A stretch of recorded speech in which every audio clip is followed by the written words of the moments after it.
जी, आज के लेक्चर का आगाज करते हैं। आज के लेक्चर में हम लेक्चर नंबर 14 हमारा कैफ 3 का चैप्टर 13 स्टार्ट किया हमने, मैनेजमेंट, जो कि एग्जाम पॉइंट ऑफ व्यू से मोस्ट इंपोर्टेंट चैप्टर में से एक चैप्टर है। तकरीबन कंफर्म है कि 10 नंबर का पेपर तो इस चैप्टर में से सेट होगा। आज के लेक्चर में हम जो कंसेप्ट स्टडी करने जा रहे हैं वो है एक अपॉइंटमेंट ऑफ डायरेक्टर्स, यानी डायरेक्टर्स को अपॉइंट कौन करेगा। जनरल रूल हमें पता है कि मेंबर्स अपॉइंट करते हैं, लेकिन फिर भी इसकी कुछ एक्सेप्शंस भी हैं, तो हम सारी पॉसिबिलिटीज को कवर करेंगे आज के कंसेप्ट में। और फिर दूसरा, इलेक्शन ऑफ डायरेक्टर, डायरेक्टर्स के इलेक्शन का तरीकाकार क्या है, इलेक्शन के थ्रू डायरेक्टर की अपॉइंटमेंट कैसे होती है। राइज बुक का रेफरेंस दिया गया, लर्निंग ऑब्जेक्टिव 3 और 4, और असाइनमेंट भी दी गई जो आपने इस लेक्चर के कंप्लीट करने के बाद अटेम्प्ट करने हैं, क्वेश्चन नंबर रिटन फॉर्म में। और इस तरह आई कैप की बुक का भी सेक्शन रेफरेंस दे दिया गया है। चैप्टर सेम है 13, उसके अंदर सेक्शन 1.3, 4, 5, 6, 7, 8, 9 और क्वेश्चन नंबर भी असाइनमेंट में बता दिए गए। ये बेसिकली आई कैप की एग्जांपल्स हैं। इनमें से कुछ एग्जांपल्स क्वेश्चन आंसर फॉर्म में है, वो रिटन फॉर्म में आपने अटेम्प्ट करनी है। कुछ एग्जांपल्स जो है वो रीडिंग की शक्ल में है, उनको सिर्फ रीड कर लेना है उन स्टूडेंट्स ने जो आई कैप की बुक को यूज कर रहे हैं। जो राइस की बुक को यूज कर रहे हैं उन्होंने सारे के सारे क्वेश्चन रिटन फॉर्म में करने हैं, क्योंकि रीडिंग स्टाइल को हमने क्वेश्चन आंसर फॉर्म में कन्वर्ट कर दिया हुआ है।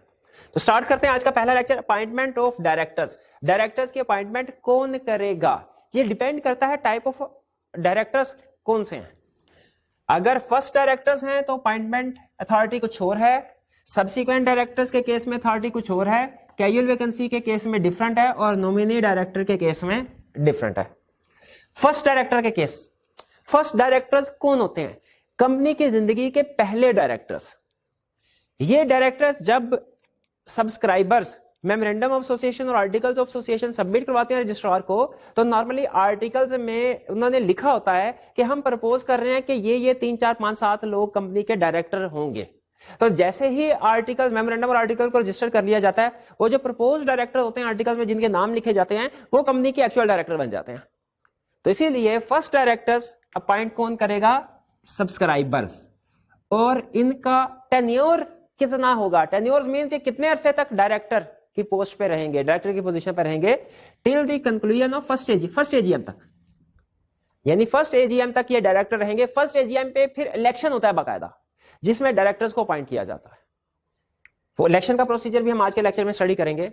हाँ, अगर कंपनी इनकॉर्पोरेट रजिस्टर होने के बाद कुछ अरसे बाद फर्स्ट एजीएम आने से पहले मेंबर्स को लगे कि डायरेक्टर्स की तादाद कम है, तो इन डायरेक्टर्स की तादाद को इंक्रीज भी किया जा सकता है। लेकिन इंक्रीज कौन करेगा, मेंबर्स। डायरेक्टर्स अपनी मर्जी से तादाद इंक्रीज नहीं कर देंगे। ये ना 7 डायरेक्टर सब्सक्राइबर्स ने नॉमिनेट किए, कंपनी इनकॉर्पोरेट हुई, वो 7 डायरेक्टर बन गए। अब वो अपने कुछ रिश्तेदारों को भी एडजस्ट करना चाहते हैं, तो उन्होंने फैसला किया नहीं जी काम ज्यादा है, हम 7 नहीं, हम तो अगर 20 डायरेक्टर हो तो फिर अच्छा रहेगा। तो डायरेक्टर खुद से इस तादाद को नहीं बढ़ा सकते फर्स्ट डायरेक्टर्स के केस में, मेंबर्स इसको इंक्रीज कर सकते हैं। अब आगे चलते हैं तो फर्स्ट डायरेक्टर का केस। नेक्स्ट, सब्सिक्वेंट डायरेक्टर का केस। सब्सिक्वेंट डायरेक्टर से मुराद ऐसे डायरेक्टर्स हैं जो अदर देन फर्स्ट डायरेक्टर्स हैं, यानी वो second director, third director, company की जिंदगी के 4th, 5th कोई भी डायरेक्टर हो सकते हैं फर्स्ट के अलावा। ऐसे डायरेक्टर को सब्सिक्वेंट डायरेक्टर कहते हैं। सब्सिक्वेंट डायरेक्टर्स अपॉइंट करेंगे मेंबर्स। कहां अपॉइंट करेंगे, एनुअल जनरल मीटिंग एजीएम में, इलेक्शन के थ्रू। इन डायरेक्टर का टेन्योर क्या होगा, 3 इयर्स। अच्छा, कंपेयर कीजिए, पहले डायरेक्टर किन्होंने अपॉइंट किया था, सब्सक्राइबर्स ने। सब्सिक्वेंट कौन से कर रहे हैं, मेंबर्स। पहले डायरेक्टर कब नॉमिनेट किए गए थे, जब रजिस्ट्रेशन डॉक्यूमेंट्स रजिस्ट्रार को जमा करवा रहे थे। सब्सिक्वेंट डायरेक्टर्स कब अपॉइंट किए जा रहे हैं, एजीएम में। फर्स्ट डायरेक्टर्स का टेन्योर क्या था, फर्स्ट एजीएम तक। सेकंड जो सब्सिक्वेंट डायरेक्टर्स है, इनका टेन्योर क्या है, 3 इयर्स तक, 3 साल तक ऐसे। लेकिन याद रखें इस पीरियड को कम भी किया जा सकता है अगर कोई, लेकिन किस केस में, अगर कोई company limited by guarantee not having share capital है। अगर कोई company not having share capital है तो वो इस 3 साल के पीरियड को रिड्यूस भी कर सकती है, 2 साल, 1.5 साल, 1 साल भी कर सकती है। लेकिन याद रखिए कौन सी company not having share capital, limited by guarantee. और जाहिर है किस कंपनी का शेयर कैपिटल नहीं होता, जो लिमिटेड बाय गारंटी है, उसी के केस में हमने पढ़ा हैविंग शेयर कैपिटल या नॉट हैविंग शेयर कैपिटल। तो सब्सिक्वेंट डायरेक्टर्स का केस में अपॉइंटमेंट कौन करेगा, मेंबर्स। कहां करेंगे, एजीएम में। पीरियड क्या है, 3 साल।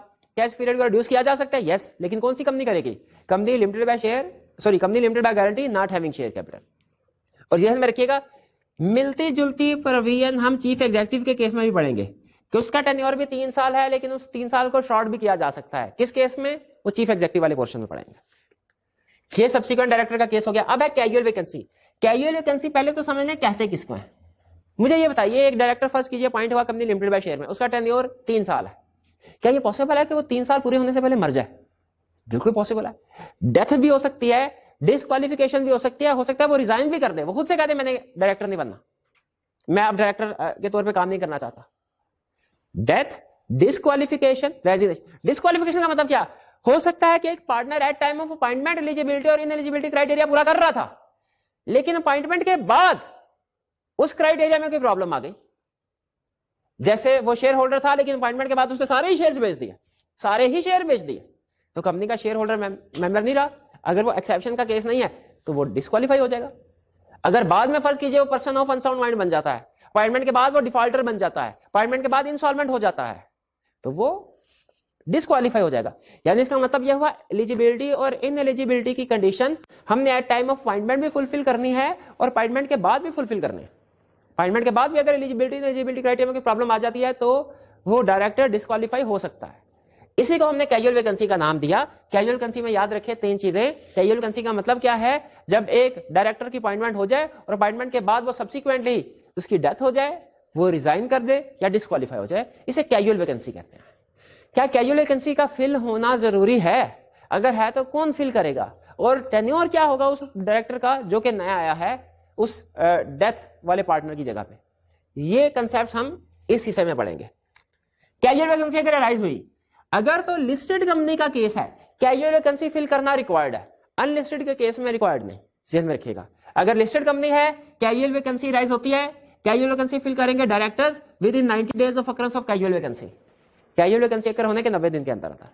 अगर अनलिस्टेड कंपनी है तो याद रखें कि इसको फिल करना रिक्वायर्ड नहीं है, डायरेक्टर्स फिल करना चाहे कर भी सकते हैं, लेकिन अनलिस्टेड के केस में कैजुअल वैकेंसी को फिल करना रिक्वायर्ड नहीं है। हाँ, एक सूरत में अनलिस्टेड में भी रिक्वायर्ड हो जाता है, वो कौन सी? जब डायरेक्टर्स की तादाद मिनिमम नंबर ऑफ डायरेक्टर्स से कम हो। अब ये मिनिमम नंबर ऑफ डायरेक्टर्स क्या हैं? मिनिमम नंबर ऑफ डायरेक्टर्स क्या है, इस कंसेप्ट को आइए समझते हैं। मिनिमम नंबर ऑफ डायरेक्टर्स, पहले बताइए क्या लॉ ने मिनिमम नंबर ऑफ मेंबर्स बताए हैं कहीं? बिल्कुल, हमने एक चैप्टर में डिस्कस भी किए थे मिनिमम नंबर ऑफ मेंबर्स। वो क्या है? Single member private company single member है, minimum number 1। Other than single member company minimum number 2। Public company unlisted minimum number 3। Public company listed minimum number 7। ये minimum क्या? अच्छा, रिवाइज करते हैं वहां से कंसेप्ट। क्या लॉ ने मैक्सिमम नंबर ऑफ मेंबर्स बताए हैं? मैक्सिमम नंबर ऑफ मेंबर्स क्या होता है? सिंगल मेंबर कंपनी के केस में आपको पता है 1। Other than single member company private company है, मैक्सिमम नंबर ऑफ मेंबर्स 50 है। पब्लिक कंपनी के केस में लॉ ने मैक्सिमम नंबर ऑफ मेंबर्स नहीं बताए। Maximum number of members public company listed unlisted case में नहीं बताए, प्राइवेट के केस में बताया, वो हमने डिस्कस कर लिया। अब आ जाते हैं डायरेक्टर्स की तरफ। मिनिमम नंबर ऑफ डायरेक्टर्स वही हैं जो मिनिमम नंबर ऑफ मेंबर्स है। यानी अगर कंपनी है सिंगल मेंबर कंपनी, प्राइवेट है सिंगल मेंबर, तो 1 मिनिमम नंबर ऑफ डायरेक्टर्स 1। अगर other than single member company है, प्राइवेट कंपनी है लेकिन other than single member company, तो minimum number of directors 2। Public unlisted 3। Public listed company minimum number of directors 7। यानी जो minimum number of members की तादाद है वही मिनिमम नंबर ऑफ डायरेक्टर्स की तादाद है। अब वापस आते हैं इस प्रोविजन की तरफ। फर्ज कीजिए एक पब्लिक कंपनी अनलिस्टेड है, उसके 5 डायरेक्टर्स हैं, उनमें से एक डायरेक्टर की रोड एक्सीडेंट में डेथ हो गई, कैजुअल वैकेंसी राइज हो गई। क्या ये कैजुअल वैकेंसी अनलिस्टेड कंपनी के लिए फिल करना रिक्वायर्ड है? अनलिस्टेड है, रिक्वायर्ड है? इसका जवाब है नहीं। अगर लिस्टेड कंपनी होती तो रिक्वायर्ड होता, अनलिस्टेड है, रिक्वायर्ड नहीं है। अच्छा, अगर फर्ज कीजिए करना चाहे डायरेक्टर कैजुअल वैकेंसी फिल, फिर कर सकते हैं? कर सकते हैं, रिक्वायर्ड नहीं है। डायरेक्टर की मर्जी है, चाहे तो उसकी जगह पे नया डायरेक्टर अपॉइंट करें, चाहे बाकी के जो डायरेक्टर 4 हैं उसके साथ ही काम चलाते हैं।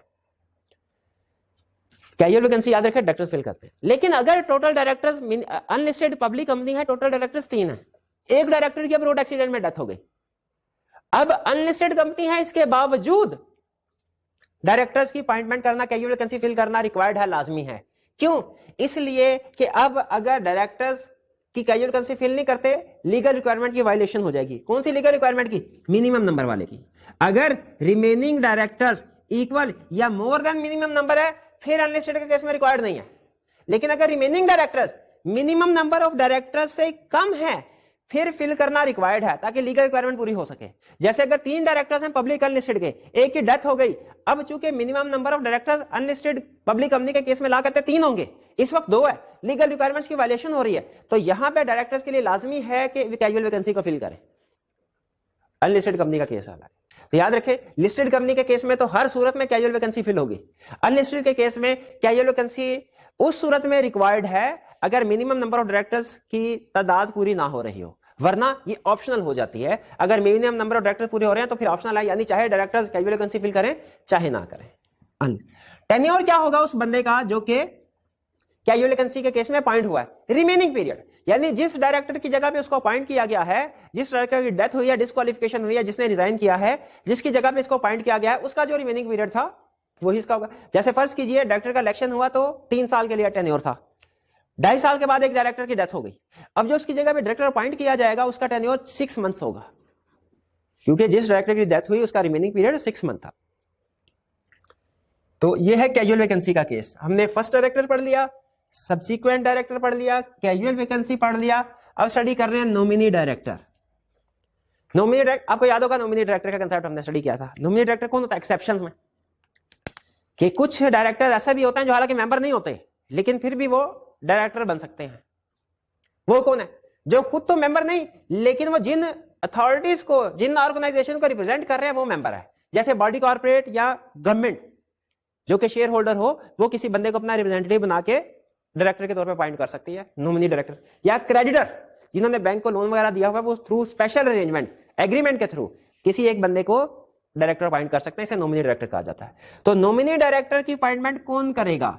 इसकी अपॉइंटमेंट वो ऑर्गेनाइजेशंस करेंगी जिनको ये रिप्रेजेंट कर रहा होता है, बाकी के शेयर होल्डर्स नहीं करेंगे। वो ऑर्गेनाइजेशन जैसे गवर्नमेंट या बॉडी कॉर्पोरेट करेगी, या क्रेडिटर जिसने नॉमिनेट किया है वो अपॉइंट करेंगे नॉमिनी डायरेक्टर को। और नॉमिनी डायरेक्टर का टेन्योर कितना होगा? याद रखिए इसका टेन्योर होगा till player of nominated body, यानी जब तक नॉमिनेटेड बॉडी कहती है। अब जरा बॉडी कॉर्पोरेट है तो वो तो सारी उम्र बॉडी कॉर्पोरेट ही रहेगी। वो अगर किसी एक बंदे को अपने बिहाफ पे डायरेक्टर अपॉइंट करती है तो जब तक वो बॉडी कॉर्पोरेट नहीं चाहती वो बंदा डायरेक्टर के तौर पे ही काम करता रहेगा।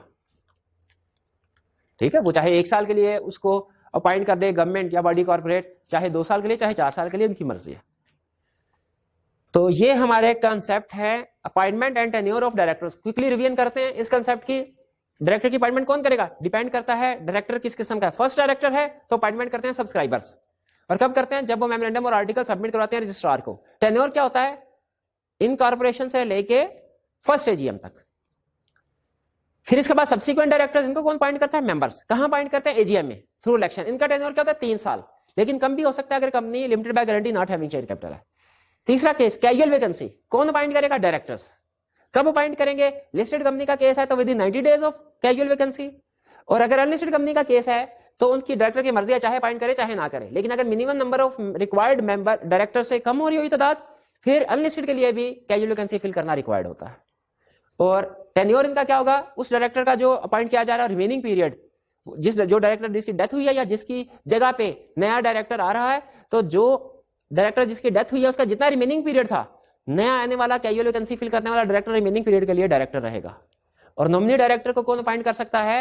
2 केसेस हैं, या तो बॉडी कॉर्पोरेट या गवर्नमेंट जिसकी शेयर होल्डिंग है कंपनी में, या क्रेडिटर थ्रू स्पेशल एग्रीमेंट्स वगैरह।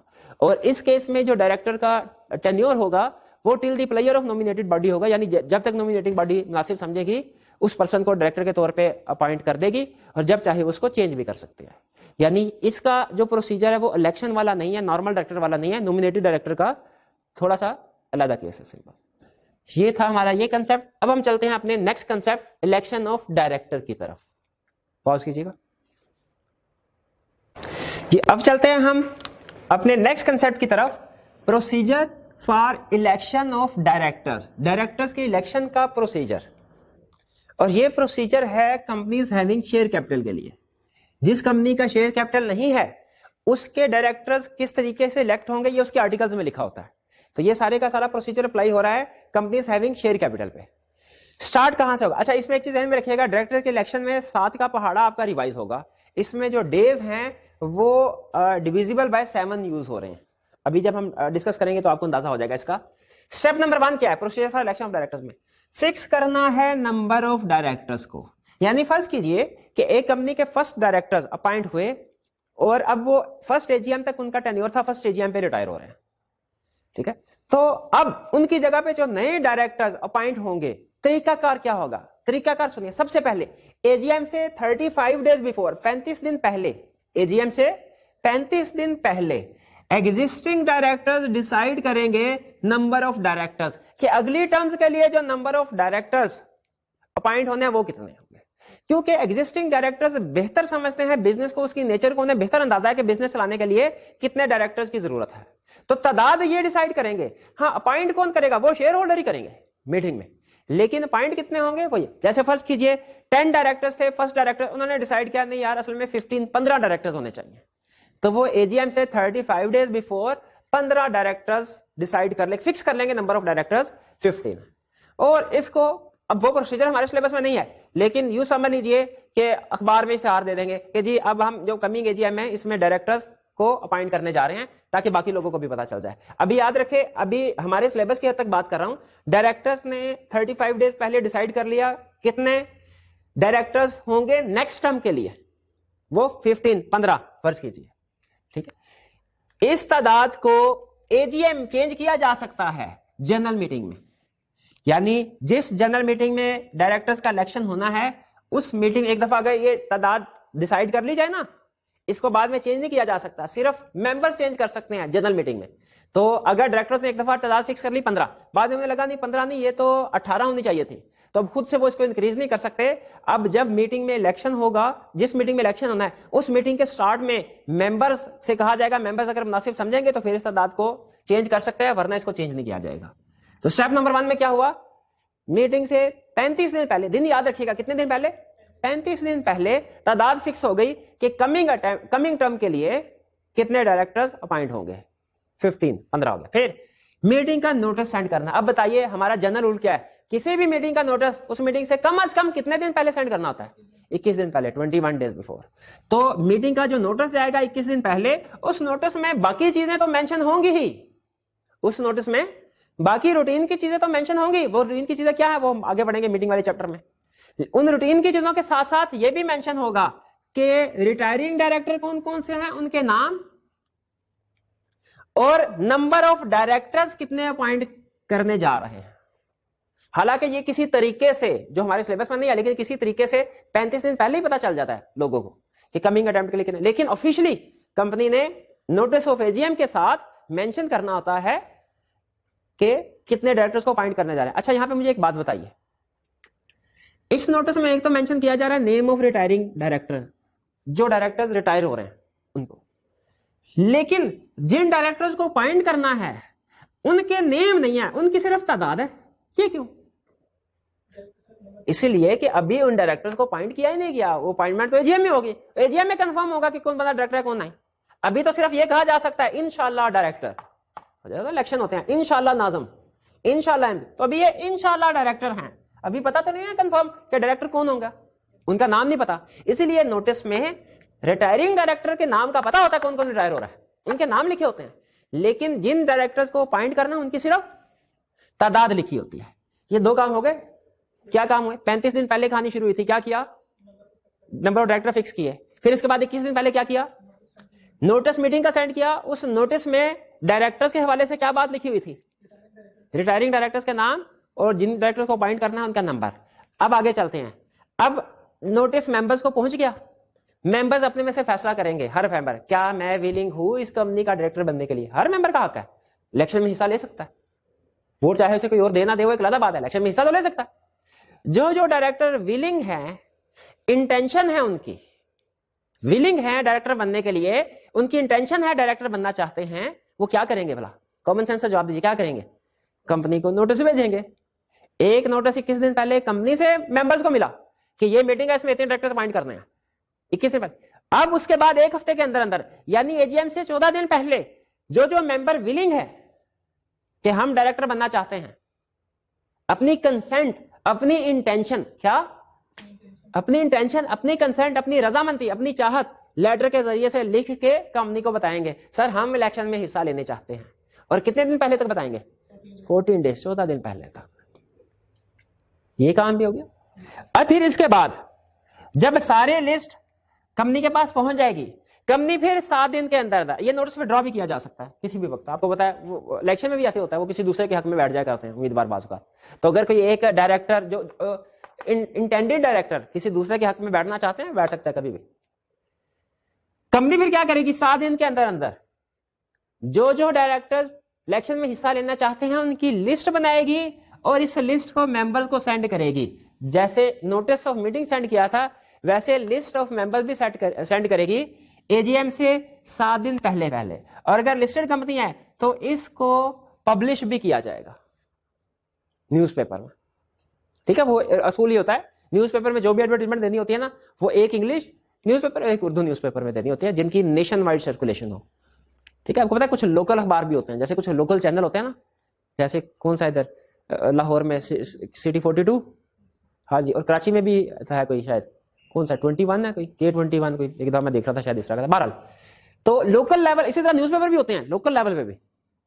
ठीक है, और लेकिन नेशन वाइड सर्कुलेशन जैसे नवाए वक्त, जंग और कौन सा पाकिस्तान, मशरिक और इस तरह के जो भी है, तो नेशन वाइड सर्कुलेशन एक इंग्लिश और एक उर्दू अखबार में ये नोटिस पब्लिश होगा। अच्छा मुझे बताइए, कहानी शुरू हुई थी 35 दिन पहले।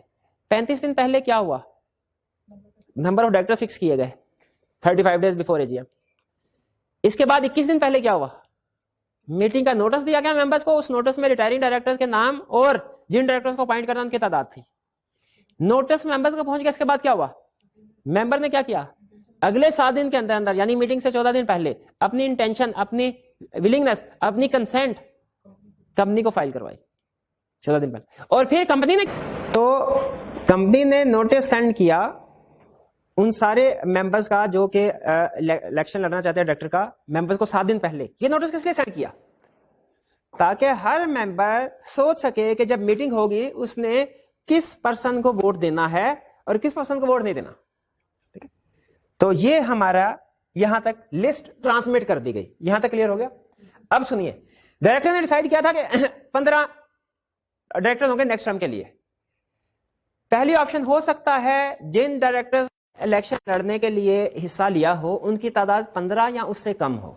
अगर तादाद 15 या उससे कम है, झगड़ा ही खत्म।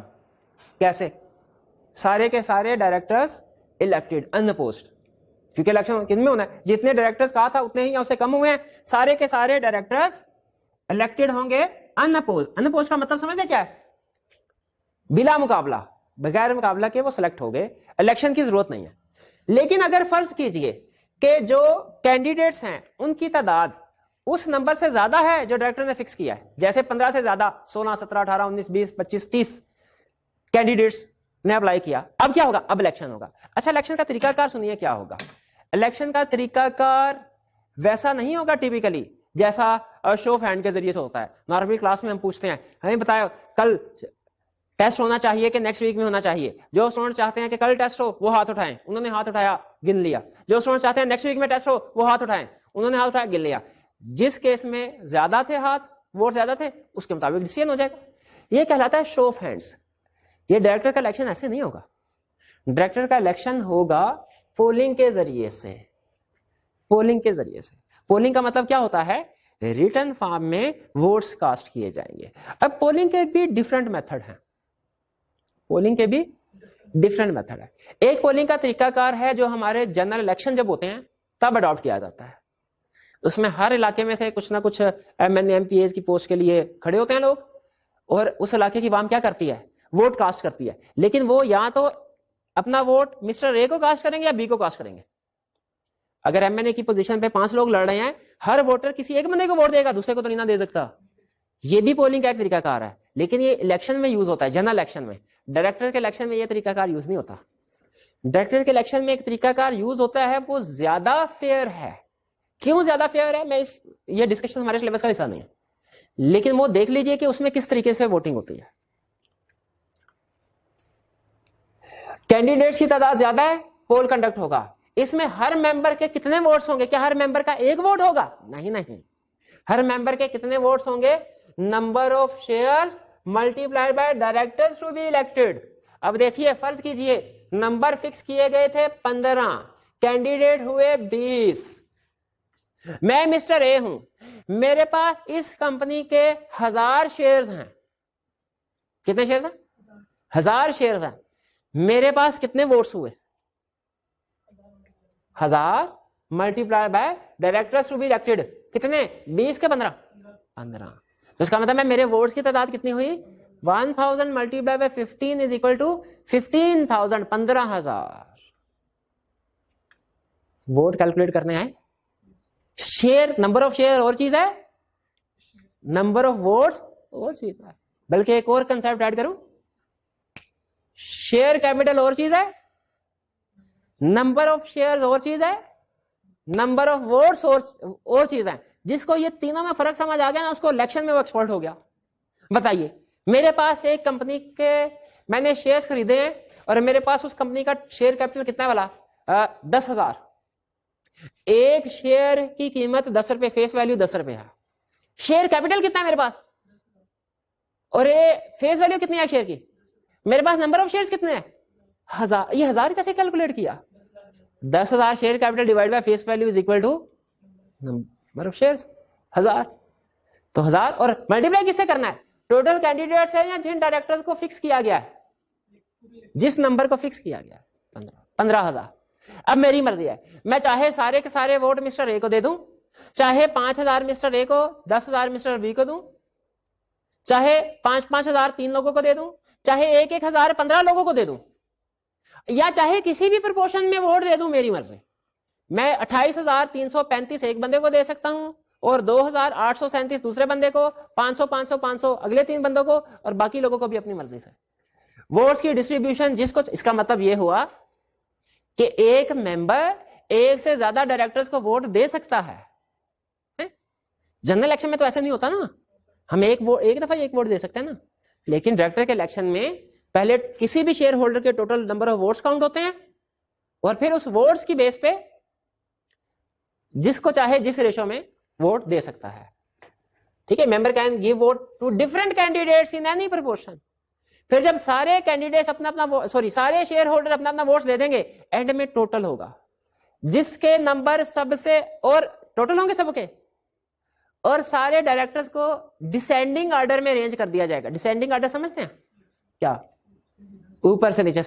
टॉप 1 कितने? 1.5 लाख वोट, टॉप 2 कितने? 1,25,000, टॉप 3 75,000, 4 5 6 7, इस तरह नंबरिंग लगाई जाएगी। और सबसे पहले नंबर वाला डायरेक्टर इलेक्ट हो गया कि नहीं हुआ? दूसरे नंबर वाला, तीसरे वाला भी हो गया, चौथे, 5वें, 6वें, 7वें, 8वें, 9वें, 10वें, 11वें, 12वें, 13वें, 14वें, 15वें नंबर का भी, क्योंकि 15 ही करने थे ना, और बाकी के जो नीचे वाले 5 हैं वो फारक, वो घर को जाए। तो ये बात समझ आ गई? अच्छा मुझे बताइए, अब ये एक अहम कंसेप्ट, ये वाला कंसेप्ट यहां पे खत्म हो जाता है, लेकिन एक दूसरा कंसेप्ट ऐड कर रहा हूं। पहली नंबर पे जो डायरेक्टर था उसने वोट हासिल किए, फर्ज कीजिए 2 मिलियन वोट्स।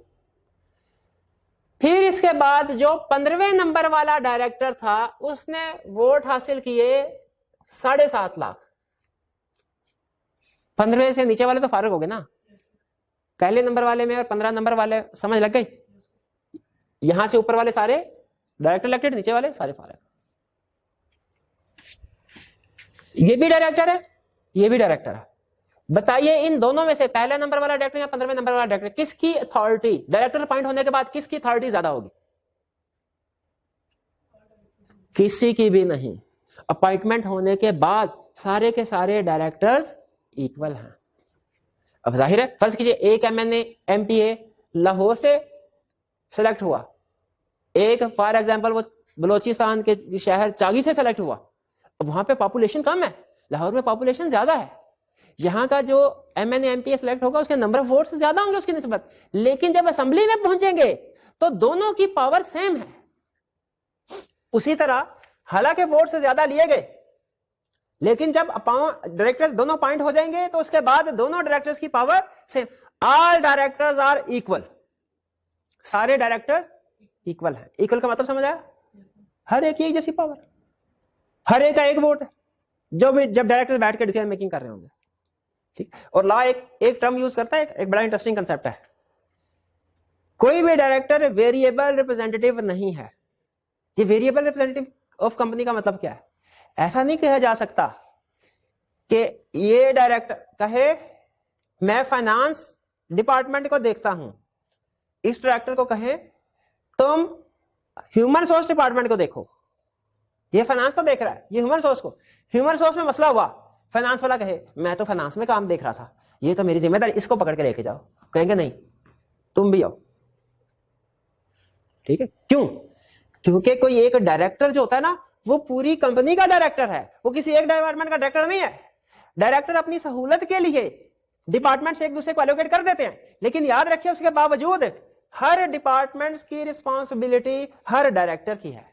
अगर ये डायरेक्टर इसके डिपार्टमेंट पे आके पूछताछ करना चाहे ना तो कर सकता है, ये उसको रोकेगा नहीं कि भाई तुमने तो मुझे कहा था ये मेरी जिम्मेदारी है, कहेगा ठीक है, वो हमने आपस में एक दूसरे की आसानी के लिए दी है। लॉ क्या कहता है? सारे डायरेक्टर इक्वल, और दूसरी बात क्या करता है लॉ कि सारे डायरेक्टर्स पूरी कंपनी के डायरेक्टर है, अपने अपने शोबे के नहीं, अपनी आसानी के लिए अगर एक दूसरे के साथ अंडरस्टैंडिंग के जरिए से एलोकेशन कर देते हैं तो वो लॉ कहता है वो उनकी मर्जी, हमारे लिए सारे इक्वल हैं और सारी कंपनी में डायरेक्टर। वेरिएबल रिप्रेजेंटेटिव नहीं, वेरिएबल का मतलब मैं इस हिस्से को देख रहा हूं, उस हिस्से की जिम्मेदारी तो मेरी नहीं है, ऐसे नहीं होगा। ये बात समझ आ गई? सारे डायरेक्टर्स इक्वल है। अब आपने एक चीज याद रखनी है, क्या भला? ये नंबर ऑफ वोट्स, ये कौन से नंबर ऑफ वोट्स हैं?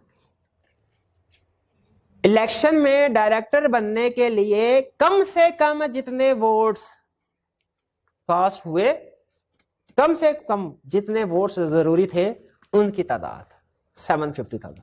इसको नोट कर लीजिएगा, आगे चल के इसको किसी कंसेप्ट में मैंने यूज करना है, अभी नहीं कर रहा। ठीक, अभी क्या समझाया? पहले नंबर और 15 नंबर वाला डायरेक्टर दोनों इक्वल है, दोनों पूरी कंपनी के डायरेक्टर है। हाँ, ये जो आखिरी लास्ट सक्सेसफुल डायरेक्टर के वोट्स होते हैं ना, इनको नोट कर लीजिए, ये वोट्स मैंने आगे चल के किसी जगह पे यूज करने। चलिए बाहर वापिस आते हैं। Candidates with highest vote stand elected, ये बात समझ आ गई? जिनके पहले वो इलेक्टेड, फिर उसके बाद अगले नंबर वाला, फिर उसके बाद अगले नंबर वाला, जब तक के 15 पूरे नहीं हो जाते। और अपॉइंटमेंट के 15 दिन के अंदर अंदर डायरेक्टर्स की विलिंगनेस कि हाँ जी हमें हमारी रजामंदी के साथ डायरेक्टर अपॉइंट किया गया है, कंपनी ने ये रजिस्ट्रार को जमा करवानी होती है। रजिस्ट्रार को क्या चीज जमा करवानी है? विलिंगनेस, कंसेंट डायरेक्टर्स की कि हम डायरेक्टर बनने के लिए विलिंग है। कब जमा करवानी है? मीटिंग के, जिस मीटिंग में इलेक्शन उसके 15 दिन के बाद। और वो कंपनी के लिए कोई प्रॉब्लम ही नहीं होगा, क्यों? क्योंकि मीटिंग से 14 दिन पहले ये कैंडिडेट्स अपनी इंटेंशन कंपनी को जमा करवा चुके थे। मीटिंग से 14 दिन पहले कैंडिडेट्स ने अपनी इंटेंशन कंपनी को जमा करवाई। कंपनी ने एजीएम के बाद जो सक्सेसफुल कैंडिडेट्स थे उनकी कंसेंट, उनकी इंटेंशन आगे रजिस्ट्रार को जमा करवाई 15 दिन के अंदर अंदर। मीटिंग के बाद 14 15 दिन जेल में रखिएगा। चलिए आगे चलते हैं। अगर इस इलेक्शन में कोई गड़बड़, वो सेनेट का जो इलेक्शन हुआ था, चेयरमैन ऑफ सेनेट का इलेक्शन, उसमें धांधली का इल्जाम लगा। धांधली का जब इल्जाम लगा तो उसके ऊपर केस कोर्ट में गया। कोर्ट ने कहा नहीं जी ये पार्लियामेंट है, पार्लियामेंट हमारे दायरा इख्तियार से बाहर है। ये हम आगे चल के देखेंगे, पार्लियामेंट का स्टेटस कोर्ट से ऊपर होता है। ये कॉन्स्टिट्यूशन ने बताया हुआ है कि पार्लियामेंट लॉ मेकिंग अथॉरिटी है और कोर्ट्स लॉ इंप्लीमेंटेशन अथॉरिटी है। उनका नहीं, इसका मतलब है पार्लियामेंट का कोई मसला होगा, पार्लियामेंट में सेटल होगा, कोर्ट उसको इंटरफेयर नहीं कर सकती। लेकिन अगर कंपनी में मसला हो, कंपनी के जो इलेक्शन ऑफ डायरेक्टर्स है इसमें धांधली हुई हो, तो क्या इस इलेक्शन को इनवैलिड करार दिया जा सकता है? दिया जा सकता है। सेनेट चेयरमैन के इलेक्शन इनवैलिड करार नहीं हुए थे, लेकिन कंपनी के हो सकते हैं अगर इसमें धांधली हुई हो। कैसे हो सकते हैं? मेंबर्स विद 10% और मोर वोटिंग पावर जाएं। कितने मेंबर? Voting power. जिनके पास वोटिंग पावर किनके पास होगी? जिनके पास शेयर होंगे। किसके पास जाएं? पार्लियामेंट के पास नहीं, प्रेसिडेंट के पास नहीं, प्राइम मिनिस्टर नहीं, किसके पास? कोर्ट। कब जाएं? With in 30 days of election. और जाके क्या प्रूव करें? प्रूव भी करना पड़ेगा ना। क्या प्रूव करें? कि इरेगुलरिटी हुई थी इलेक्शन में या उससे रिलेटेड मैटर्स में। जैसे हो सकता है वो कहे कि वोट्स को सही तरीके से नहीं गिना गया, हो सकता है कि नोटिस सही तरीके से इशू नहीं हुआ, नोटिस में डायरेक्टर्स की तादाद कुछ और थी, जब इलेक्शन हुआ तो डायरेक्टर्स की तादाद कुछ और थी। कोई भी इरेगुलरिटी अगर इलेक्शन में हुई है या रिलेटेड मैटर्स, उस मीटिंग से रिलेटेड मैटर्स में, तो इस इलेक्शन ऑफ डायरेक्टर्स को इनवैलिड करार दिया जा सकता है। 3 कंडीशन जहन में रखिएगा, ये 4 लेवल के। पहली चीज, कौन लोग जाएंगे? मेंबर्स हैविंग 10% और मोर वोटिंग पावर। किसके पास जाएंगे? कोर्ट के पास, कमीशन के पास नहीं। कब जाएंगे? 30 दिन के अंदर अंदर, इलेक्शन के 30 दिन के अंदर अंदर, और जाके प्रूव करना पड़ेगा उन्हें इरेगुलरिटी का। तो कोर्ट क्या ऑर्डर करेगी? इलेक्शन इनवैलिड, दोबारा इलेक्शन करवाओ। जैसे वो पिछले 10 के इलेक्शन हुए ना, दोबारा कोर्ट ने क्या ऑर्डर किया? दोबारा इलेक्शन कोर्ट करवा सकती है। अच्छा, यहाँ पे इंटरेस्टिंग बात आपको बताऊं, कोर्ट के पास ऑप्शन थी उस इलेक्शन में, ये जो एग्जांपल दे रहा हूं सिर्फ आपके इंटरेस्ट के लिए, वरना और कोई पर्पस नहीं है मेरी तरफ से। जो मर्जी पार्टी जीते हारे, कोई टेंशन नहीं। अब सुनिएगा, कोर्ट के पास ये पावर थी, वो चाहे तो सारे के सारे हल्के में इलेक्शन करवा देती जो करवाए उसने, और चाहे तो कुछ जगहों पे, उस पूरे हल्के में नहीं, उस पूरे एरिया में नहीं, कुछ जगहों पे री इलेक्शन करवा देती, रीपोलिंग करवा देती जहां पे मसले मसाइल ज्यादा थे। यानी कोर्ट चाहे तो पार्शियल इनवैलिड करार दे दे किसी चीज को, चाहे कंप्लीट इनवैलिड करार दे दे। ये कोर्ट के पास अथॉरिटी होती है, ध्यान में रखिएगा। ये कॉन्ट्रैक्ट एक्ट में जाके दोबारा ये चीज पढ़ेंगे कि कोर्ट के पास पावर है, चाहे किसी कॉन्ट्रैक्ट को कंप्लीटली नल एंड वाइड करार दे दे, चाहे पार्शियली। इनवैलिड इलेक्शन समझ आ गया? अगर ये कंसेप्ट समझ आ गया, आपको दो और कंसेप्ट समझ आ गए जिनकी कंडीशन सेम है, वो अभी बता दूं कि बाद में, वो दो नोट कर लें फिर। पहला, भाई इलेक्शन ऑफ डायरेक्टर्स इनवैलिड करार हो सकता है, तो proceedings of general meeting invalid करार नहीं हो सकती। वो भी हो सकती है, लेकिन वो कहां पढ़ेंगे? मीटिंग वाले चैप्टर में। लेकिन यही है कंडीशन, यही होगी। मेंबर्स 10% और मोर वोटिंग पावर वाले जाएं, किसके पास जाएं? कोर्ट के पास जाएं। कब जाएं? 30 दिन के अंदर अंदर क्या प्रूव करें क्या इरेगुलरिटी हुई है। कोर्ट कहेगा ये लो जनरल मीटिंग फारग, फुली या पार्शली कोर्ट की मर्जी। दूसरा concept, variation in share holders right. हो सकते हैं शेयर होल्डर के राइट में वेरिएशन हो सकती है। अच्छा, शेयर होल्डर के राइट्स कहां लिखे होते हैं? Classes, division of share capital और क्लासेस ऑफ शेयर, ये कहां लिखी होती है? मेमोरेंडम में। शेयर उन क्लासेस के साथ राइट्स जो अटैच है, ये कहां लिखे होते हैं? आर्टिकल्स में। क्या राइट्स वेरी हो सकते हैं? यस। क्या ये जो राइट्स वेरी हुए हैं, अगर कुछ लोगों को लगे कि ज्यादती हुई है, क्या variation in share holder rights को कैंसिल करवाया जा सकता है? बिल्कुल करवाया। ये लेकिन किसी और चैप्टर में है। किस चैप्टर में? ये शेयर होल्डर वाले चैप्टर में। ये कंसेप्ट एक तो चैप्टर 13 में यूज हुआ ना, मैनेजमेंट वाले में। यही कंसेप्ट एक चैप्टर 15 में भी यूज होगा, मैनेजमेंट, वो कौन मीटिंग वाला है शायद, मीटिंग वाले चैप्टर। यही कंसेप्ट शेयर होल्डर वाले चैप्टर में भी यूज होगा। वो कौन सा? 14। सिमिलर, जो कंडीशन इलेक्शन ऑफ डायरेक्टर्स को इनवैलिड करार देने की है, एग्जैक्टली वही कंडीशन जनरल मीटिंग को भी इनवैलिड करार देने की है, और वही variation in share holder rights को भी इनवैलिड करार देने की है। याद रखिएगा ताकि आगे चल के काम आए। Invalid election clear? अच्छा, इनवैलिड इलेक्शन और चीज है, फ्रेश इलेक्शन और चीज है। फ्रेश इलेक्शन क्या है? जिमनी इलेक्शन, मिड टर्म इलेक्शन, बल्कि sorry mid term election. Mid term election की टर्म सुनिए, ये मिड टर्म इलेक्शन नहीं है। ये क्या कंसेप्ट है? इलेक्शन गलत हुए थे, दोबारा करवाओ। धांधली हुई थी, दोबारा करवाओ। ठीक है, ये क्या है? फ्रेश। यानी नेक्स्ट टेन्योर आने से, डायरेक्टर का टेन्योर क्या होता है? 3 साल। इलेक्शन हुए और सही हुए, कोई धांधली नहीं हुई, ऐसे इलेक्शन को इनवैलिड करार करवाया जा सकता है? नहीं, क्योंकि धांधली हुई नहीं।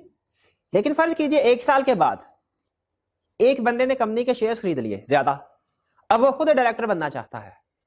क्या वो 3 साल का टेन्योर खत्म होने का इंतजार करे, या 1 साल के बाद वो कंपनी को कह सकता है फ्रेश इलेक्शन करवाओ? इसका जवाब है वो 1 साल के बाद कंपनी को कह सकता है फ्रेश इलेक्शन करवाओ। कंपनी एक्ट ये कहता है कि एग्जिस्टिंग जो शेयर होल्डर्स होते हैं ना, कोई बगैर मेजर शेयर होल्डर है, वो खुद डायरेक्टर बनना चाहता है, उसका राइट है, क्योंकि उसके पास शेयर होल्डिंग है। ठीक?